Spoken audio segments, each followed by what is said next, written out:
Conditional पर चलते हैं और टाइप 2 कंडीशनल को देखते हैं कि वो क्या है। नेक्स्ट देखिए बेटे, टाइप 2 कंडीशनल क्या है।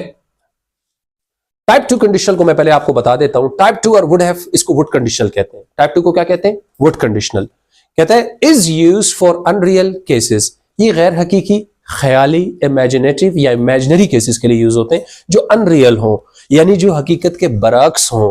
कह रहा है in this conditional the speaker speaks against the present facts, यहां पर बात करने वाला जो कुछ अब हकीकत है ये उसके बरअक्स बात कर रहा होता है।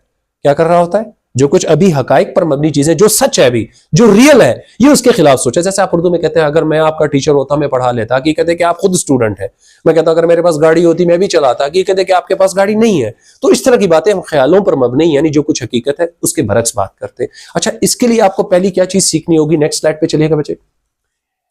एक केस आता है जिसे हम कहते हैं सबजंक्टिव केस। कौन सा? सबजंक्टिव केस। इस केस को सीखने के बाद दो चीजें बड़ी आसान हो जाती हैं। एक तो आप कंडीशनल में टाइप 2 और टाइप 3 को बड़ा आसानी से समझते हैं, और ऑप्टेटिव सेंटेंसेस भी जब आप सीख रहे होते हैं ना, तब भी सबजंक्टिव का आना आपको बड़ा जरूरी होता है। ये है क्या, मैं आपको बता देता हूं बेटा, गौर कीजिएगा।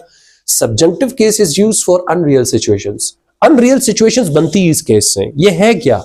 इन this case the past tenses are used for the present meaning, but especially for unreal cases. tenses past के होते, मतलब present का निकल रहा होता है, लेकिन गैर हकीकी मामलात में, सच्चाई से हटकर, झूठ पर मबनी, ख्यालों पर मबनी मतलब निकल रहा होता है। और इस केस के अंदर बेटे एक और बात आपको सीखना जरूरी है।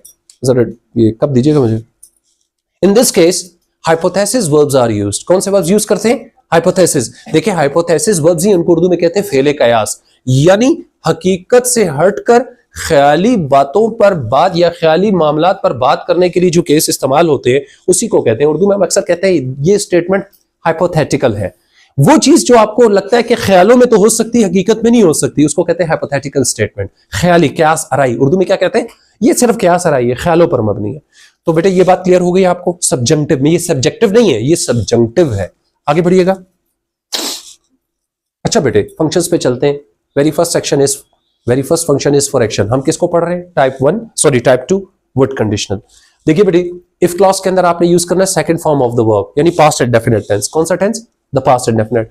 और बेटे मेन क्लास के अंदर would plus first form, would plus first form. यहां पर आपका ये हाइपोथेसिस वर्ब। क्या है? हाइपोथेसिस वर्ब है। और ये दोनों ही सिचुएशंस में हाइपोथेसिस वर्ब्स का इस्तेमाल होना जरूरी है। और सब्जेक्टिव केस यहां पर चलेगा। जब मैं ट्रांसलेट करूंगा तो आप देखिएगा। मैं कहता हूं इफ शी स्टडीड डेली, अगर वो रोज पढ़ती।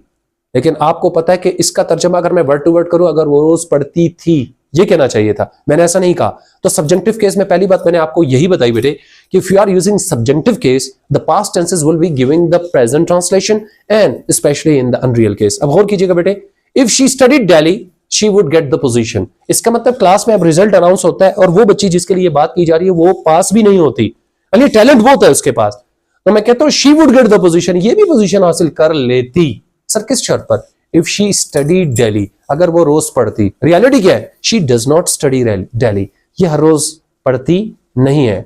आदेन, ये हर रोज नहीं पढ़ती। तो रियलिटी के खिलाफ मैंने क्या बात की कि वो बच्ची जो रोज नहीं पढ़ती, अगर रोज पढ़ती तो पोजीशन ले लेती। लेकिन इस बात में हकीकत क्या है कि वो नहीं पढ़ती। अगला जुमला देखिएगा बेटे, they would not face insult, वो बेइज्जती का सामना ना करते। इसका मतलब वो रोज करते हैं। क्यों? इफ दे ओबेड देम, और उसके बड़ों की बात करें, अगर वो बड़ों का कहना मानते तो वो जिल्लत का सामना न करते। रियलिटी क्या है? They do not respect elders, that's why they face insult. वो बड़ों की इज्जत नहीं करते, इसलिए उनको बेइज्जती का या जिल्लत का सामना करना पड़ता है। तो हकीकत के बरक्स में बात कर रहा हूं ना। अगला जुमला देखिए, इफ ही रिमेन्ड अटेंटिव, अगर वो बहुत ज्यादा मोहतात रहता, तवज्जो देने वाला रहता या मुतवज्जह रहता, he would not miss any points, तो वो एक भी पॉइंट को या किसी भी पॉइंट को क्लास के अंदर मिस न करता। इसका मतलब ये हुआ कि in the class he is not attentive at all, कि क्लास के अंदर ना वो अटेंटिव रहता है और ना ही उससे पॉइंट्स कवर होते हैं। तो ये क्लियर होगी बात। तो आपने गौर करना है बच्चों कि second form would plus first form, ये तो नेगेटिव सेंटेंस है। वुड प्लस फर्स्ट फॉर्म क्या स्ट्रक्चर हो रहा है? फॉर एग्जाम्पल मैं कहता हूं इफ यू ड्रोव केयरफुली, अस्पताल में पेशेंट पड़ा हुआ है, एक्सीडेंट हो चुका है, ही इज बैडली इंजर्ड। अब मैं उसको क्या कह रहा हूं? If you drove your car carefully you would not be in this situation, अगर तुम अपनी कार को ख्याल से चलाते, एहतियात से चलाते, तो तुम इस हालत में ना होते। रियलिटी क्या है? You do not drive your car carefully, आप अपनी गाड़ी को ख्याल से नहीं चलाते, इसलिए आपको इन चीजों का सामना करना पड़ता है। यहां तक कोई मसला बेटे, कोई डिफिकल्टी? आगे बढ़िएगा। Next for status. स्टेटस के लिए हम क्या बात करने जा रहे हैं? Once again 2 clauses. कितने क्लॉजेस होंगे? 2। Number 1 if, number 2 main.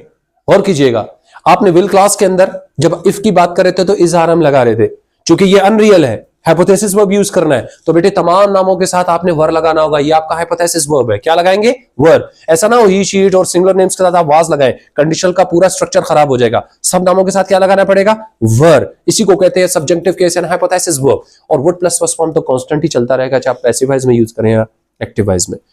Examples देखिएगा बेटे। If he were an honest man, अगर वो एक ईमानदार आदमी होता, जो कि वो नहीं है। He would not do corruption, तो वो बदउनवानी ना करता।